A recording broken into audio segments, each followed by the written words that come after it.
Bonjour et bienvenue, flash ou lumière continue, nous allons voir aujourd'hui quel éclairage choisir si vous souhaitez débuter en studio, que ce soit pour réaliser des photographies de portraits ou des photographies d'objets.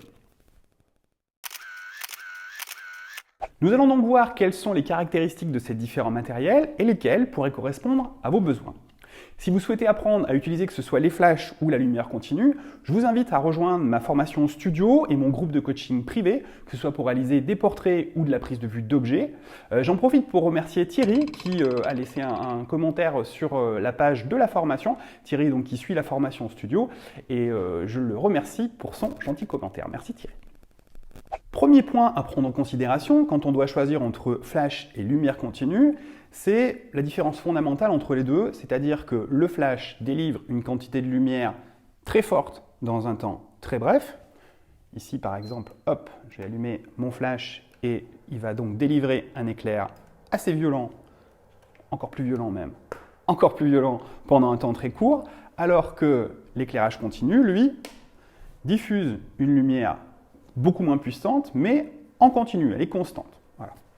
Donc ça, c'est la grosse différence entre les deux. D'un côté, on a un éclairage en permanence, mais avec une puissance relative, et de l'autre, un éclair bref, mais avec beaucoup plus de puissance. La notion de puissance sur les éclairages se mesure en watts ou en joules. Les watts étant des joules par seconde. Voilà. Pour vous donner un ordre d'idée, ceci est un flash de 400 joules, c'est un flash de studio, on va dire relativement puissant. Pour du portrait, je vais plutôt utiliser du 200 joules, des choses un petit peu moins puissantes. Un flash Cobra, un flash de reportage classique, a une puissance qui va être entre 50 et 60 joules à peu près. Et ici, on ne va plus parler de joules mais de watts sur les ampoules, sur les fluos. Ici, j'ai une rangée de 1, 2, 3, 4, 5, 6 lampes qui font chacune 50 watts. Voilà. Concrètement, l'éclairage en lumière continue, hop, je vais l'allumer, délivre un éclairage en permanence, en continu, ce qui permet d'avoir un modelage de la lumière qui est assez intuitif, c'est-à-dire que on voit l'éclairage qu'on réalise, si on crée une ombre, on la voit se matérialiser également, de la même manière pour les reflets ou pour les impacts de lumière sur les objets. Ce qui va permettre de modeler, on va dire, au jugé d'une manière assez simple. Qui plus est, les modes de mesure de lumière vont être assez proches de ceux qu'on utilise en reportage, c'est-à-dire qu'on va mesurer la lumière qui est renvoyée par l'objet. Donc on peut utiliser la cellule de son appareil photo pour mesurer la lumière. Ça, c'est intéressant. Le flash, lui, même s'il a une lampe pilote, qui délivre une lumière en continu, cette lampe pilote, elle n'est là que pour donner un ordre d'idée, de la même manière que l'éclairage continu nous permet d'avoir une approche assez simple et visible, intuitive de la manière dont on va caler ces éclairages. La lampe pilote, elle, sert à la même chose, c'est-à-dire qu'on va avoir une idée de ce qu'on photographie. Les lampes pilotes sont même proportionnelles à la puissance, c'est-à-dire que quand je peux choisir de mettre d'une manière proportionnelle ma lampe pilote et mon flash, de manière à ce que quand j'augmente la puissance du flash, ça m'augmente la puissance de la lampe pilote pour donner un aperçu de ce qu'il va y avoir. Mais au final, ce que l'on va réellement photographier, ce n'est pas l'objet à la lumière de la lampe pilote, mais bien l'objet à la lumière du flash. C'est pour ça que comme l'éclair de flash est trop bref pour qu'on puisse modeler l'éclairage au jugé, on va le faire avec cette lampe pilote. Mais je vous disais tout à l'heure qu'on allait pouvoir utiliser la cellule de l'appareil photo pour mesurer la lumière.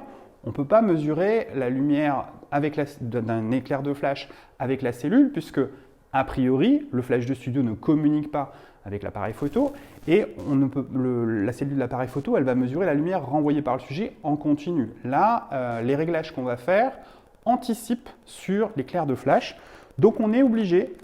On verra qu'il y a des cas où on n'est pas obligé, mais si on veut modeler sa lumière et si on a un éclairage différent à chaque fois, si on veut mesurer ses écarts de contraste et si on veut vraiment contrôler son exposition et son rendu au niveau des ombres, on va devoir mesurer la lumière avec un flashmètre. C'est un appareil qui va recevoir un éclair de flash, bing, et en fonction de la sensibilité ISO qui est calée, en fonction de la vitesse qui est calée, il va nous indiquer le diaphragme à reporter sur les réglages de l'appareil photo. Tout simplement. Ce qui fait qu'après, on va pouvoir décider des réglages que l'on souhaite en modulant la puissance du flash jusqu'à obtenir le réglage que l'on souhaite. Donc c'est un peu plus fastidieux, c'est moins intuitif puisqu'il ne suffit pas juste de l'allumer pour voir le résultat, il faut jouer avec la lampe pilote, faire en sorte qu'elle soit proportionnelle, mesurer, c'est un petit peu plus compliqué, mais par contre on a cette puissance. Cette puissance est intéressante. La puissance de l'éclair de flash est intéressante parce qu'elle va permettre de travailler avec une grande quantité de lumière. Puissance d'éclairage, grande quantité de lumière. Or, la lumière, c'est notre matière première. Ce qui va se passer, c'est que si on a un éclairage qui est faible, un éclairage en lumière continue qui est moins important qu'un éclair de flash, on va devoir augmenter le temps de pose ou augmenter la sensibilité ISO ou ouvrir le diaphragme pour pouvoir faire rentrer plus de lumière. Avec un éclairage puissant, un éclairage au flash notamment, ce qui va se passer, c'est que comme on a beaucoup de lumière, on a beaucoup de matière première, on peut baisser la sensibilité ISO, ce qui nous permet de gagner en qualité, on évite la montée du bruit. On va aussi utiliser une vitesse qui va être plus rapide. Alors cette vitesse, elle est souvent calée, c'est-à-dire qu'il y a une vitesse de fonctionnement entre l'appareil photo et le flash, qui est ce qu'on appelle la vitesse de synchro flash, et qui est autour d'un 125e, un 200e de seconde, on va dire, et donc qui est relativement rapide, en tout cas suffisamment pour figer un sujet qui bouge relativement peu, mais qui bouge quand même. C'est-à-dire que si vous avez un personnage en train de bouger, à moins qu'il court, vous aurez un sujet qui sera net. De la même manière donc que vous allez éviter le flou de mouvement du sujet, vous allez aussi pouvoir éviter le flou de bouger de l'appareil photo, puisqu'on n'est pas sur des très très longues focales en studio, on est souvent au 100, c'est rare qu'on monte au-delà du 200 mm, donc le 1/200e de seconde sera largement suffisant pour éviter qu'il y ait des tremblements à la prise de vue et donc qu'il y ait des flous de bouger. Chose qui n'est pas le cas avec une lumière continue, qui est trop faible souvent pour qu'on puisse avoir et des vitesses rapides et des ISO bas, et on va le voir, des diaphes fermés. Quel intérêt aussi d'avoir une puissance importante? Eh bien, de pouvoir fermer son diaphragme. L'intérêt de fermer le diaphragme, c'est d'augmenter la profondeur de champ, d'augmenter la zone de netteté, et comme on augmente la zone de netteté, ça va nous permettre, sur de la photographie d'objets par exemple, d'avoir des contours parfaitement nets, non seulement sur le premier plan, mais aussi sur l'arrière-plan, ce qui permettra au graphiste de détourer plus facilement, car il est plus facile de détourer sur quelque chose, sur un contour qui est bien net et bien défini, plutôt que sur un contour flou. Autre avantage du flash, même si les choses tendent à évoluer, le flash est l'outil de studio, on va dire, traditionnel. Donc il y a quand même beaucoup plus d'outils de modelage que sur des éclairages en lumière continue. Alors, je dis que les choses tendent à changer parce que de plus en plus, et notamment avec l'apparition des LED, on a des outils de modelage qui s'adaptent sur les éclairages en lumière continue et qui permettent de jouer avec les ombres et les lumières et les reflets de la même manière qu'on peut le faire avec les éclairages au flash. Quand je pense outils de modelage, je pense à tout ce qui est boîte à lumière, au Conspot, au Fresnel, à tout ce qui se met devant votre éclairage et qui va permettre de sculpter la lumière pour pouvoir avoir une bonne maîtrise des ombres et des reflets et des impacts de lumière sur le sujet, que ce soit un portrait ou que ce soit des objets d'ailleurs. La différence aussi entre l'éclairage au flash et l'éclairage en lumière continue, et là c'est plutôt à l'avantage de la lumière continue, c'est la simplicité de la lumière continue, c'est on-off. On l'allume, ça éclaire, on l'éteint, ça n'éclaire plus. Alors quand il y a plusieurs lampes, on va pouvoir les éclairer, les allumer soit par groupe, soit tous ensemble, de manière à doser la puissance.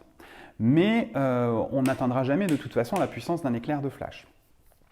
Le fait qu'on l'allume ou on l'éteigne, une fois que c'est allumé, on peut tranquillement faire sa prise de vue, on n'a pas d'autres questions à se poser que de faire sa mesure de lumière de la même manière qu'en reportage. On mesure la lumière qui est renvoyée par le sujet et on va pouvoir faire sa prise de vue sans trop avoir à intervenir au niveau des réglages de l'éclairage. Alors que sur un flash, on va devoir utiliser un flashmètre pour mesurer la lumière et il va falloir aussi un déclencheur pour pouvoir déclencher le flash. C'est-à-dire que le flash tout seul, il est en lumière continue, mais le flash ne part pas. Donc il va falloir un déclencheur. Alors il y a des déclencheurs infrarouges, il y a des déclencheurs radio, comme celui-ci. Il y a aussi, au minimum, l'appareil est fourni avec un cordon qui permet de relier le flash à l'appareil photo pour pouvoir déclencher.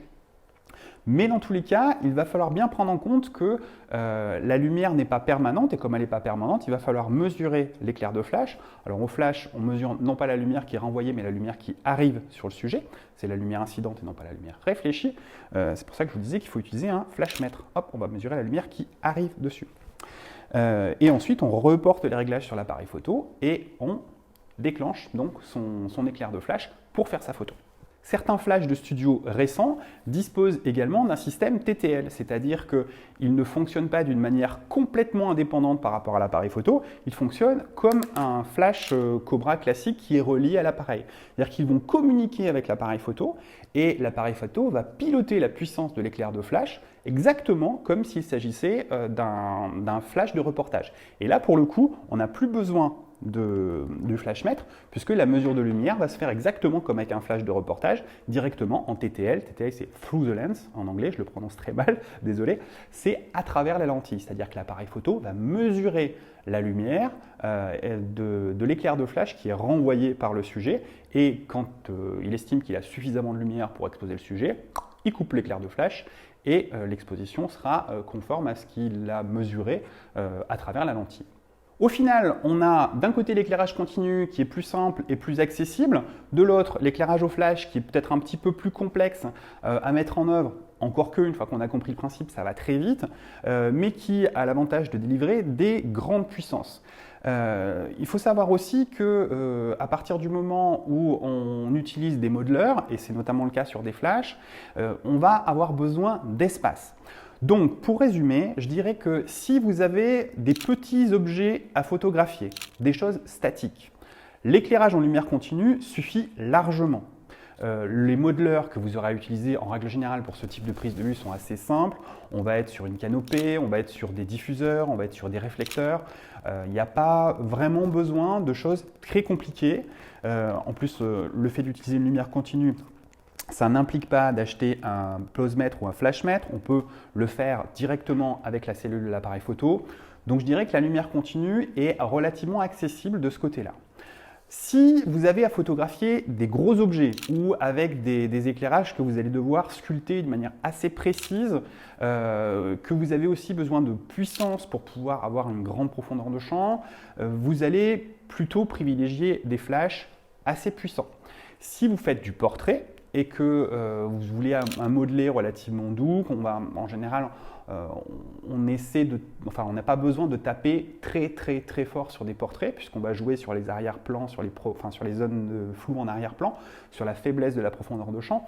Donc ce qui va être intéressant, c'est plutôt des flashs un petit peu moins puissants, ou, chose très importante à prendre en compte quand on achète un flash, ça n'est pas uniquement sa puissance maxi, mais aussi sa puissance mini. Il faut savoir que là j'ai choisi ce flash un petit peu exprès puisque c'est un vieux flash 400 joules et on voit qu'à l'arrière, vous voyez peut-être pas d'ici mais croyez-moi sur parole, il descend au 8e de sa puissance.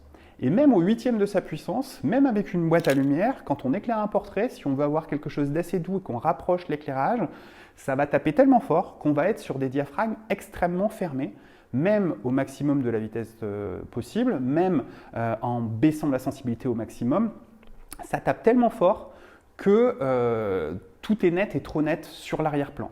Ce qui peut être un petit peu ennuyeux. On peut souhaiter le net de l'arrière-plan, mais en tout cas, on n'a plus cette liberté de modeler comme on le souhaiterait. Donc, privilégier soit des flashs moins puissants, soit des flashs qui ont la possibilité de descendre extrêmement bas dans le pourcentage de sa puissance. C'est-à-dire que là, ici, on est au 8e, ce qui fait 12,5%. Il faudrait que ça descende beaucoup plus bas, de manière à avoir un petit peu plus de finesse dans le travail, dès qu'on va s'approcher un peu des sujets et qu'on va vouloir jouer sur des profondeurs de champ assez faibles. Alors bien évidemment, c'est du matériel qui évolue en permanence, il y a souvent des nouveautés. Ici, je m'en suis tenu volontairement au basique, de manière à ce que vous puissiez avoir une idée assez claire et simple de ce qui peut être fait avec ces différents types de matériel. Si vous utilisez ou si vous souhaitez vous renseigner sur des matériels un petit peu différents de ce qui a été présenté aujourd'hui, n'hésitez pas à nous en faire part, que ce soit dans les commentaires ici sous la vidéo ou dans le groupe Facebook. Je suis toujours ravi de répondre à vos questions. Je vous remercie de m'avoir suivi, je vous souhaite une bonne semaine, je vous dis à bientôt et bonne photo.